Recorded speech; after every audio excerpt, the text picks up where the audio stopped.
Katika mwaka wa kwanza wa mfalme Belishaza, Danieli aliona ndoto na maono ya kichwani mwake. Akanena akisema, naliona pepo nne za mbinguni zikivuma juu ya bahari. Akanena akisema, naliona pepo nne za mbinguni zikivuma juu ya bahari. Ndipo wanyama wakubwa wanne wakatoka baharini, na wote wanamna mbalimbali, na wote wanamna mbalimbali. Ndipo wanyama wakubwa wanne wakatoka baharini, na wote wanamna mbalimbali, na wote wanamna mbalimbali.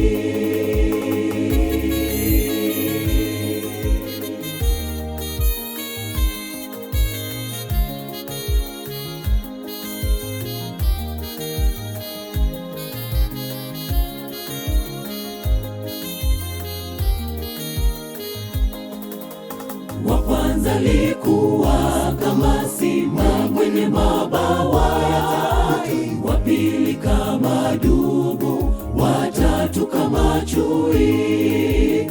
Danieli katazama mnyama wa kutisha, mwenye nguvu nyingi na meno ya chuma.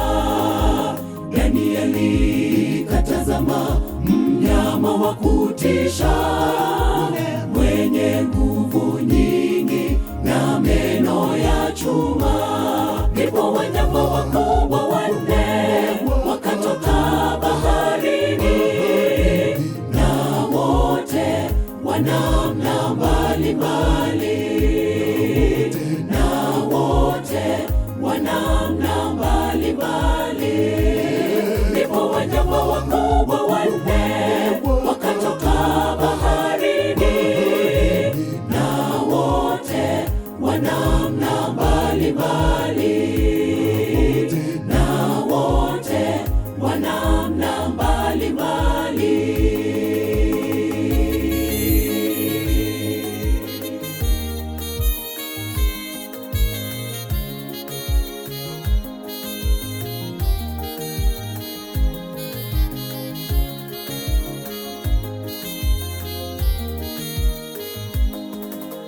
Wanyama hawa wanne ni wafalme wanne waliotokea humu duniani.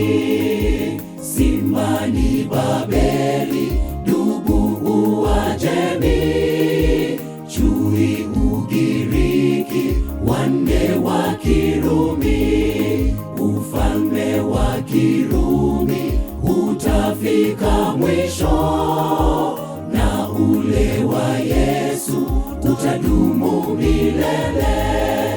Ufalme wa Kirumi utafika mwisho, na ule wa Yesu utadumu milele. Ndipo wanyama wakubwa wanne wakatoka baharini, na wote wanamna mbalimbali,